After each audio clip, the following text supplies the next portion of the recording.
दोस्तों, tally prime course की इस श्रृंखला में आज की क्लास में हम एक कॉमन प्रॉब्लम को डिस्कस करने वाले हैं। जी हाँ दोस्तों, बहुत सारे ऐसे स्टूडेंट्स हैं जो टैली सीखने की शुरुआत कर रहे हैं या जो बिगनर्स हैं, उनके सामने एक प्रॉब्लम अक्सर आती है कि उनकी टैली कंपनी में जीएसटी की कैलकुलेशन ऑटोमेटिक नहीं होती है। तो ऐसा नहीं है कि टैली सॉफ्टवेयर में कुछ गड़बड़ है या टैली सॉफ्टवेयर ख़राब है, ये सब कुछ हमारी मिस्टेक से होता है।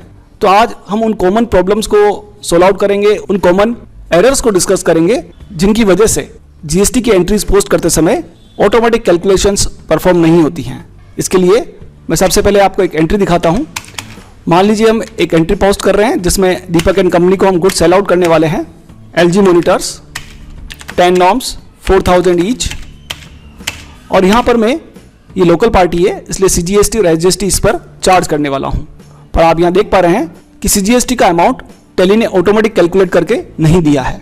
जब कभी भी आपके सामने ऐसी सिचुएशन आए, ऐसी कंडीशन आए कि वाउचर में जीएसटी कैलकुलेट ऑटोमेटिक नहीं हो रहा है, तो आपको सीजीएसटी का अमाउंट खुद से टाइप नहीं करना है। आपको एरर फाइंड आउट करना है, क्या कारण है कि जीएसटी का कैलकुलेशन ऑटोमेटिक नहीं हो रहा है। तो सबसे पहले जीएसटी टैक्स एनालिसिस विंडो को ओपन करना है। उसके लिए ऑल्टर ए और अल्टर F1, जिससे आप डिटेल देख पाएंगे। ऑल्टर ए से टैक्स एनालिसिस विंडो ओपन होता है, ऑल्टर F1 से डिटेल आपके सामने आएगी। और यहाँ आप देख रहे हैं कि सबसे पहले लिखा हुआ आ रहा है country, state and dealer type not specified. ये पहला एरर है, पहली मिस्टेक है जो हमसे भूलवश हो जाती है। और हम अपनी कंपनी को क्रिएट करते समय या तो कंट्री सेलेक्ट करना भूल गए हैं। बाय डिफॉल्ट वैसे तो इंडिया सेलेक्ट होता है, फिर भी आप एक बार चेक कर सकते हैं कि कंट्री सेलेक्ट करना आपसे रह गया है या स्टेट सेलेक्ट करना रह गया है, या फिर आपने dealer type means regular, composition dealer, या पार्टी जो है इंटरस्टेट है और उसमें आपने जीएसटी नंबर लोकल का डाल दिया है। ऐसी कुछ मिस्टेक्स हो सकती हैं। तो यहाँ पर एरर देखने से हमें समझ में आएगा कि जीएसटी की कैलकुलेशन क्यों नहीं हो रही है।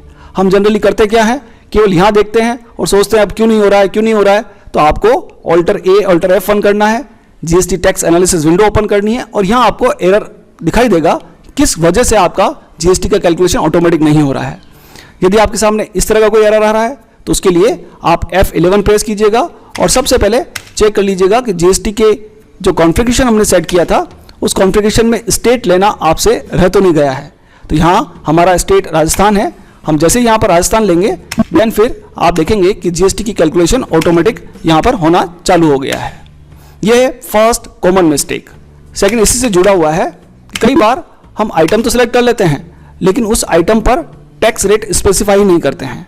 इसके लिए मैं एक एंट्री और आपको दिखाता हूँ। Same party, Deepak and company, sales ledger, और हमारा जो अगला आइटम है वो है सैमसंग मॉनिटर। ये हम सेल आउट करने वाले हैं 5000 में। अब इस पर चूंकि पार्टी लोकल है और हम सीजीएसटी रजिस्ट्री चार्ज करेंगे, और यहाँ देखिएगा आप सीजीएसटी की कैलकुलेशन ऑटोमेटिक नहीं हो रही है। तो क्या प्रॉब्लम होगी उसको देखने के लिए आपको टैक्स एनालिसिस विंडो ओपन करना है, ऑल्टर ए ऑल्टर F1। यहाँ आप देखिएगा टैक्स रेट या tax type not specified. It means हमने जो आइटम सेलेक्ट किया है उसकी टैक्स रेट हम स्पेसिफाई करना भूल गए हैं। तो यहाँ से आपको एरर पता चल गया है। देन आप आइटम में जाइएगा, जहाँ हम स्टॉक आइटम बनाते हैं वहाँ पर जाने के लिए कंट्रोल के साथ एंटर कीजिएगा, कंट्रोल एंटर।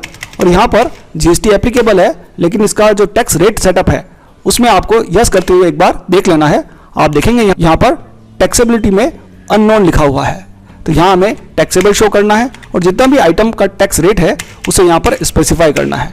जब हम आइटम का टैक्स रेट ही स्पेसिफाई नहीं करेंगे तो जीएसटी का ऑटो कैलकुलेशन किस तरह से हो सकता है। तो ये छोटी छोटी गलतियाँ हमसे हो जाती हैं और हमें लगता है कि टैली में कोई प्रॉब्लम है। टैली में प्रॉब्लम नहीं है, हमारा जो सेटअप है या हमने जो लेजर्स बनाए हैं, हमने जो stock items, stock groups create किए हैं, उनके अंदर हमसे कोई मिस्टेक हो गई है। तो हमें बारी बारी से सभी चीज़ों को एक बार चेक करना चाहिए। इसी तरह से कई बार हम एंट्री पोस्ट करते समय पार्टी इंटरस्टेट है तो आईजीएसटी चार्ज करना है, पार्टी लोकल है तो सीजीएसटी एसजीएसटी चार्ज होगा, उसका हमें ध्यान नहीं रहता है। जैसे इस पार्टी को देखिएगा, ये एक इंटरस्टेट पार्टी है और इसके ऊपर हम जब गुड सेल आउट कर रहे हैं तो हम यहाँ पर चार्ज करने वाले हैं सीजीएसटी, और हमें लगता है यहाँ पर कैलकुलेशन नहीं हो रही है। तो फिर से आपको अल्टर F1 करना है और देखना है ऊपर लिखा हुआ आ रहा है इंटर स्टेट सेल्स टैक्सेबल, और टैली में शो कर रहा है कि यहाँ पर आईजीएसटी चार्ज होने वाला है, इंटीग्रेटेड टैक्स, और हम लोग यूज कर रहे हैं सीजीएसटी एसजीएसटी। तो ये भी एक मिस्टेक हो जाती है और हम इस पर ध्यान नहीं देते हैं तो भी जीएसटी का ऑटो कैलकुलेशन नहीं होगा। तीसरा, जो पार्टी का हम लेजर बनाते हैं उस लेजर को बनाते समय भी हमें ध्यान रखना है कि पार्टी अगर इंटरस्टेट है तो हमने स्टेट प्रॉपर यूज़ किया है और उस स्टेट के अकॉर्डिंग जीएसटी नंबर भी सही यूज़ किया है। कई बार हम स्टेट सही ले लेते हैं और उसका जीएसटी नंबर लोकल डाल देते हैं, या स्टेट लोकल हो और जीएसटी नंबर इंटरस्टेट वाला डाल दिया तो भी इस तरह की प्रॉब्लम आपको देखने को मिलेगी। इसी तरह से कई बार हम जो टैक्स लेजर्स बनाते हैं उन टैक्स लेजर में जो टैक्स का टाइप होता है उसको भी हम सही तरीके से स्पेसिफाई करना भूल जाते हैं। जैसे ये आईजीएसटी का लेजर है, कंट्रोल एंटर करके आप इसको देख सकते हैं कि ग्रुप होता है duties and taxes, type of duty GST होता है, और जब हम यहाँ नीचे की तरफ आते हैं एंटर प्रेस करते हुए टैक्स टाइप, उसमें आपको जीएसटी का टैक्स टाइप यहाँ पर इंटीग्रेटेड टैक्स सेलेक्ट करना चाहिए क्योंकि हम आईजीएसटी का लेजर बना रहे हैं। पर बाय डिफॉल्ट सेंट्रल टैक्स पहले से सेलेक्ट होते हुए आता है और हम एंटर प्रेस करते हुए आईजीएसटी को भी सेंट्रल टैक्स में डाल देते हैं। तो इस तरह से यदि आप टैक्स लेजर का टैक्स टाइप ठीक प्रकार से सेलेक्ट नहीं करेंगे तो भी जीएसटी की ऑटो कैलकुलेशन नहीं होगी।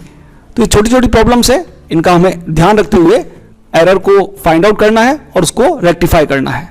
तो ये आज का एक छोटा सा वीडियो था जिसमें जो बिगनर्स हैं, जो टैली सीखने की शुरुआत कर रहे हैं, उनके सामने जो प्रॉब्लम आती है उसका सोल्यूशन मैंने आपके सामने रखा है। यदि आज का हमारा ये वीडियो आपको पसंद आया हो, उपयोगी लगा हो, ज्ञानवर्धक लगा हो तो आप इसे जरूर लाइक करें, शेयर करें और कमेंट करें। आज की वीडियो में इतना ही, मिलते हैं अगले वीडियो में। तब तक के लिए खुश रहिए, सीखते रहिए, सिखाते रहिए। वीडियो देखने के लिए बहुत बहुत धन्यवाद।